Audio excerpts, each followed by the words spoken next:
Welcome to day 3 of me trying to make United States Olympic rowing team, which would require me to row 2,000 meters in less than 6 minutes. My name is Philippe. I'm a 33-year-old father of 2, and this is my journey. So, little change today. Instead of rowing in the morning, I am rowing in the evening. Things kind of got out of hand. I will talk about it after my row, but here we are, 1 hour row. Doesn't matter how fast, doesn't matter how slow. All we're gonna focus on is just form and time on the rower to get my body used to it. So anyhow, let's get rowing.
Okay, there's no way to put this nicely, so forgive me for stating it baldly, but there's a huge depth.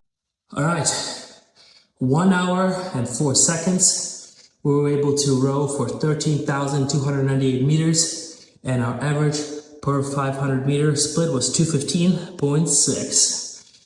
This was a tough one. So this is my second time rowing at rower set at 10, the highest resistance. So here we are. All right. That was a tough one. It is, let me stop this clock right here. So I actually was able to get a smartwatch. It died over the break, so I was able to charge it. But yeah, so in an hour of rowing, it doesn't tell me my heartbeat, my average heartbeat, but I think I was staying somewhere in like a 148, 150, which what that means really is, I'll just take this off. My hair is covered in chlorine, I'll tell later why, but I'm like aerobic speed, so it's more like zone 3. You might see some podcasts, some books talk about how all these professional runners and cardio people, you know, they'd like to train 95% of their time in zone 2 and 5% in zone 5. Through my personal experience, I think I agree with that, but in the beginning, as you're trying to kind of get to that elite shape, I think if you can do it safely and, you know, listen to your body, doing zone 3, kind of like right at the, like close to the threshold, which is zone 4, is kind of worked for me really well. So I like to stay there. It's easy and it's, yeah, hopefully something that gets me better. It worked with me with running, so hopefully with the rower will work as well. All right, so next thing I wanted to talk to you about is why I'm doing this at 9 p.m. So this morning I made a decision to get some more sleep versus going to row. Some might call it I overslept, but I promise you that I did wake up on time. But I looked at my watch, the smartwatch, and maybe I shouldn't have put it back on my wrist, but it said I was at 40% recovered, which I was not comfortable going into the whole day with a strenuous workout in the beginning and, you know, a day of full work and then kids after work to start the day at 40% battery. So I decided to sleep an extra hour and a half, got myself to 70%, and went on through the day. But I did spend a lot of the day thinking about this workout. So I'm gonna put my head back on. So it's not something that I'm still trying to figure out like the routine, because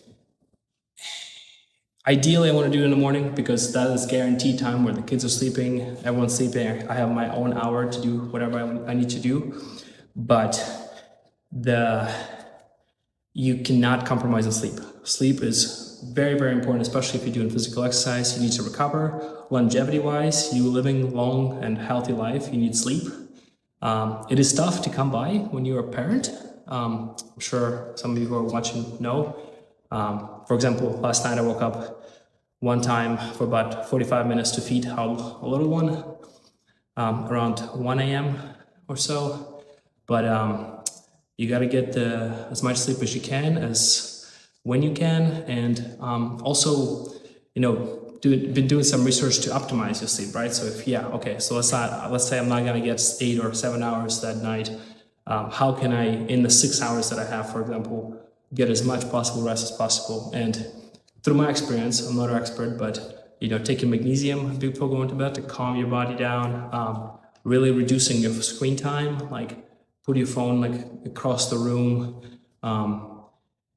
dim your lights, maybe 2 hours before you go to bed at least. So no bright lights. Definitely no physical activities because I just got my heart rate so high. But the one thing that really helped me in the past is after this, if I take a hot shower and eat some carbs, like maybe oatmeal or something, I'll be able to kind of ease it into the night. So anyways, I'm gonna try to wake up early and do this workout, but I'll probably need to think about how can I do some of the things that I typically do in the morning, like prepare like kids' lunches and prepare myself for work, do that the night before so then I can sleep longer and then only focus on this workout, so kind of get it out of the day. It does feel great when you do work out in the morning and you kind of get that first win of the day, but like I had a pretty stressful day today. We had a first day of swim practice, and let's just say we were out of our routine with kids, and it was a lot when we got back. But doing this workout really just drained all the stress out of me. It was amazing. So there's pluses and minuses.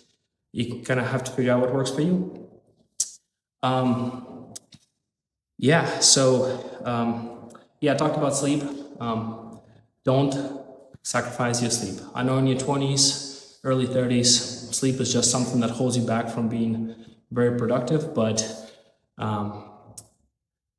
it is a burning candle. I did not sleep much when I was in my 20s, and I can totally feel it now that, if I sleep for 6 hours or less, I can totally feel it. So prioritize sleep to live a long, healthy life. I hope you guys have a great day and welcome to my journey. Have a good one. Bye.